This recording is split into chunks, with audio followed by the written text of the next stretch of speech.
జిల్లా పెనుమల్లి మండలం నీలాద్రి గ్రామం నందు శ్రీ నీలాదీశ్వర స్వామివారి దేవస్థానం నందు మహాశివరాత్రి మహోత్సవ కార్యక్రమాలలో భాగంగా ఫిబ్రవరి 14 నుండి 16 వరకు జరుగు ఈ మహాశివరాత్రి మహోత్సవ సుమారు 1,00,000కు పైగా భక్తులు స్వామివారిని దర్శించుకుంటారని, కళ్యాణ మహోత్సవాన్ని తిలకిస్తారని, భక్తులకు ఎటువంటి అసౌకర్యం కలగకుండా కార్యక్రమాలను పూర్తి చేసినట్టుగా భక్తులందరూ స్వామివారి ఉత్సవాల్లో పాల్గొని స్వామివారిని సేవించి తీర్థప్రసాదాలు స్వీకరించవలసిందిగా కోరుకుంటూ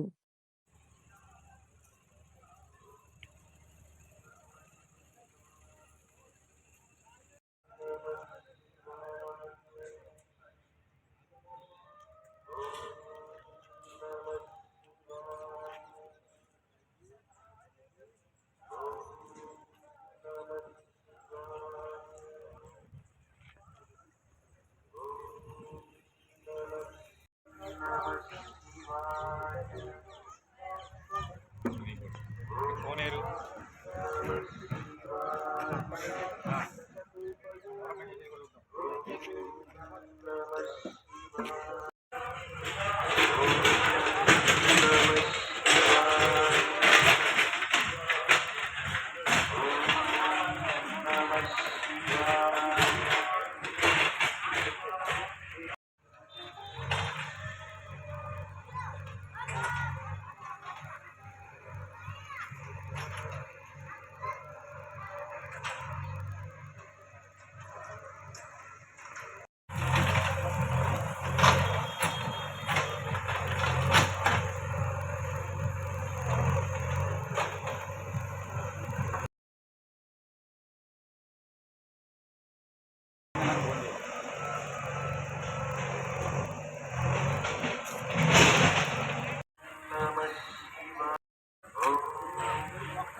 సత్పల్లి ఎమ్మెల్యే గారు ఇక్కడ గుడి చేయమని ఇచ్చారు.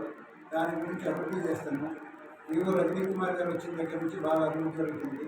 మేము సింగరేణి సహకారంతో, ప్రజల సహకారంతో అభివృద్ధి చేస్తున్నాము. గుడి కోనేరు ప్రసాద్ రెడ్డి గారు ఒక 15-20 లక్షలు పెట్టి రిపేరింగ్ చేశారు. అది గుడికి కవర్ అయిపోయింది.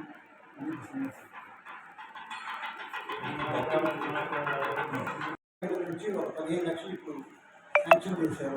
వాటర్ ట్యాంక్ అది ఎంపీ గారికి కృతజ్ఞతలు చెప్తున్నాం. పొంగులేటి ప్రసాద్ రెడ్డి గారు, శ్రీనివాసరెడ్డి గారు కోనేరు రిపేర్ చేశారు. వారికి కూడా కృతజ్ఞతలు.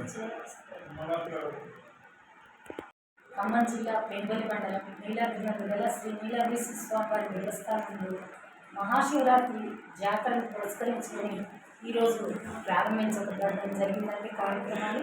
ఇందులో ముందుగా సుప్రభాత సేవ, విఘ్నేశ్వర పూజ, తర్వాత కలశస్థాపన కార్యక్రమాలు అంగరంగ వైభవంగా జరపబడ్డాయి అర్చక స్వామి వారి చేత. అలాగే భక్తులందరూ కూడా ఈ కార్యక్రమానికి సుమారు 1,00,000 మంది పైగా వస్తారని అంచనాతోటి భక్తుల కొరకు చలవపల్లి వేయడం జరిగింది. మంచినీటి సప్లైకి ఏర్పాటు చేయడం జరిగింది. అన్నదాన కార్యక్రమం, అలాగే ఈరోజు సాయంత్రం కోనేటి నందు స్వామివారి యొక్క కోనేటి సేవ ఉన్నది. ఆ తర్వాత రేపు ఉదయం 10 గంటల నుంచి కూడా భక్తులు తెల్లవారుజామున 4 గంటలకు ఈరోజు భక్తులకి దేవాలయంలో అభిషేక కార్యక్రమం నిర్వహించడం జరుగుతుంది. ఆ కార్యక్రమం అనేది సాయంత్రం వరకు కొనసాగుతుంది. సాయంత్రం ఎదుర్కోలు 7 గంటలకు ఉంటుంది. 9 గంటలకు కళ్యాణ మహోత్సవం ఉంటుంది. ఆ తదుపరి లింగోద్భవ సమయంలో అభిషేక కార్యక్రమాలు ఉంటాయి. ఈరోజు సాయంత్రం 7 గంటలకి సాంస్కృతిక కార్యక్రమం ఉన్నది. అలాగే రేపు ఉదయం 10 గంటల నుంచి సాయంత్రం 7 గంటల వరకు కంటిన్యూగా కల్చరల్ ప్రోగ్రాం కూడా నిర్వహించబడుతున్నాయి. ఈ కార్యక్రమాలు జరపడానికి మాకు ముందుగా సింగరేణి వారు, అలాగే ఫారెస్ట్ డిపార్ట్మెంట్ వారు, రెవెన్యూ, ఎలక్ట్రిసిటీ, ఇలా అన్ని డిపార్ట్మెంట్ల కోఆర్డినేషన్ తోటి ఈ కార్యక్రమం అత్యంత వైభవంగా చేయడానికి గాను ఏర్పాట్లు చేయడం జరిగింది.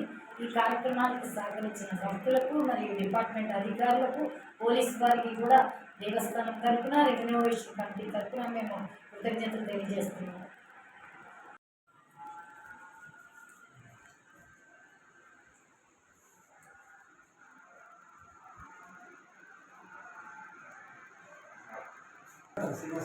లేదండి మనం ఎక్కడ పాయింట్ మీరు క్యారీ చేసే కదా.